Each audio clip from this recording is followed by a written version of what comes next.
آج کے دور سے قبل میڈیا کی 3 شکلیں آج ہم دیکھتے ہیں، یا تو پرنٹ میڈیا ہمارے سامنے، یا الیکٹرانک میڈیا ہے، یا ہمارے سامنے سوشل میڈیا ہے۔ پرنٹ میڈیا کے ذریعے آج سے تقریباً 10 یا 15 برس قبل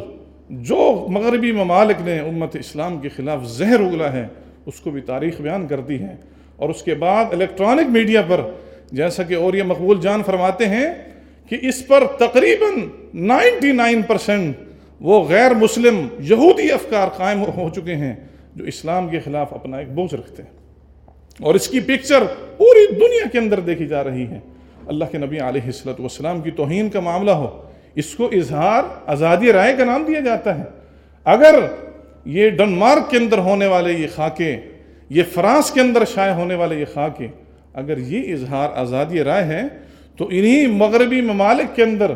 کسی بادشاہ اور وقت کے حکمران کے خلاف آپ کوئی چیز شائع نہیں کر سکتے۔ اگر کوئی شائع کرے تو اس کو فوراً پیچھے دھکیل دیا جاتا ہے اور اس کو کہا جاتا ہے اس نے ہمارے مملکت کے حکمران کی توہین کی ہے۔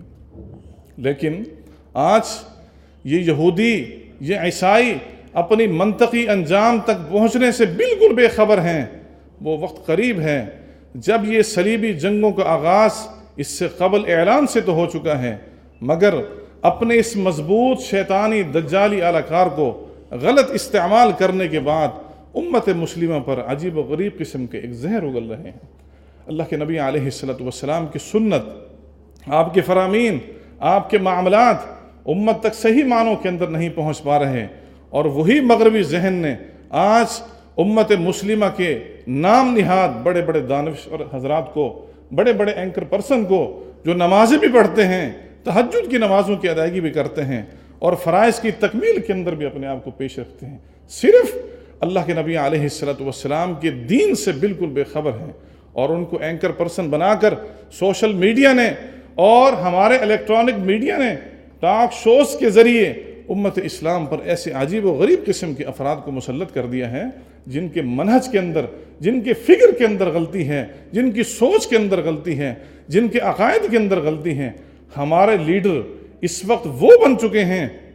جو نام نہاد اسلام رکھتے ہیں، کبھی انہی چینلز کے اوپر ڈانس کر رہے ہیں، کبھی انہی چینلز پر مفتی بن کر بیٹھے ہیں، کبھی انہی چینلز پر خواتین کے سامنے عجیب و غریب قسم کی حرکات کر رہے ہیں۔ یہ مغرب کی طرف سے گہری سوچی سمجھی سازش ہے جس کو ہم سمجھ نہیں پا رہے ہیں، اور لوگوں کو ایک ایسا میسج دیا جا رہا ہے جس میسج کے ذریعے ہمارے بالخصوص پاکستان کی سرزمین پر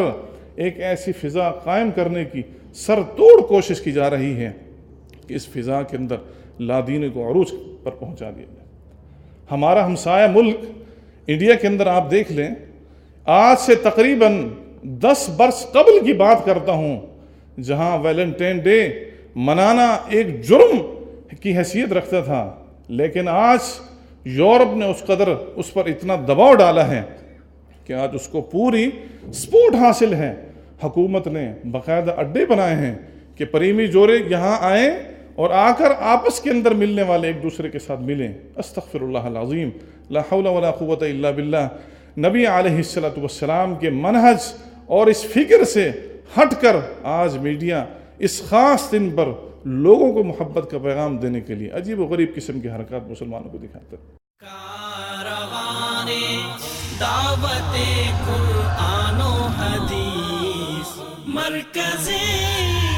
جمعیت اہل حدیث پاکستان۔